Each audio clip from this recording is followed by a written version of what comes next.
Hi பிள்ளைங்களா, வணக்கம். உங்கள் சத்தியம்மா. ஒரு ஆன்மீக கதை பார்த்துடலாம், சரிங்களா? ஏன்னா நம்ம அப்பப்போ ஒரு ஆன்மீக கதை போட்டுட்ருக்கோம். அந்த கதை இப்போ பார்த்துடலாம். ஒரு துறவி கிட்ட, குரு கிட்ட வந்து ஒரு சீடன் கேட்டான். என்னன்னு தெரியுமா? நான் வந்து கடவுளை போய் கோயிலில் தான் கும்பிடணுமா, வீட்டில் கும்பிடக்கூடாதா? ஏன் வீட்டில் கும்பிட்டா அந்த சாமி வரம் தராதா அப்படின்னு சொல்லி அவன் குரு கிட்ட கேட்டான் சீடன். உடனே குரு சொன்னார், பரவாயில்லப்பா, எனக்கு தண்ணி தாகமாக இருக்குது, கொஞ்சம் தண்ணி கொண்டு வா அப்படின்னு சொன்னார். உடனே இவன் என்ன பண்ணால் போய் ஒரு செம்பில் தண்ணி எடுத்துக்கிட்டு வந்தான். தண்ணி எடுத்துகிட்டு வந்து, இந்தாங்க குருவே குடிங்க அப்படின்னு சொல்லி கொடுத்தான். அதுக்கு குரு கேட்டார், நான் தண்ணி தானே கேட்டேன், செம்பு கேட்கலல்ல, நீ கையிலேயே எடுத்துகிட்டு வந்திருக்கலாம்ல, கையில் எடுத்துகிட்டு வந்தால் எல்லாம் கீழே ஒழுகி ஒழுகி போயிடும், செம்புலன்னா கரெக்டாக அந்த தண்ணி சொம்புகளாக இருக்கும், கொண்டாந்து கொடுத்துடலாம் அப்படின்னு நான் சொம்பில் ஊற்றிட்டு வந்தேன் குருவே அப்படின்னு சொன்னான்.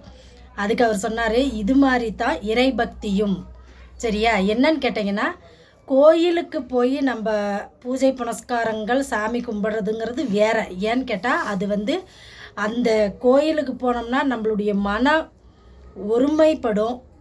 என்ன நினைக்கிறோமோ அதை முழுசாக நம்மளால் நினச்சி அங்கே பிரார்த்தனை பண்ண முடியும். எந்த ஒரு பல விஷயங்கள் நம்ம மனசுக்குள்ளார ஓடாது. ஆனால் வீட்டில் கும்பிட்டிங்கன்னா யாராவது வந்து ஒருத்தர் கதவை தட்டுவாங்க, யாராவது ஒருத்தர் டீ தூள் கேட்பாங்க, காப்பி தூள் கேட்பாங்க, ஏதாவது ஒன்று பேச வருவாங்க. மனசானது அங்கே இங்கேயும் அலைப்பாயும். ஆனால் கோயிலுக்குன்னு போயிட்டிங்கன்னா மனசுங்கிறது அலைப்பாயாது, ஒரு நிலைப்படும். இறைவனை காண்பது அரிது, சரிங்களா? பக்திங்கிறது தண்ணி, சொம்புங்கிறது கோயில். இதுதான் இந்த சொம்பில் இருக்கிற தண்ணிங்கிறது, இதுதான் விளக்கம் அப்படின்னு சொன்னதும், குரு சொன்னதும் சீடனுக்கு அது தெளிவாக புரிஞ்சிச்சு.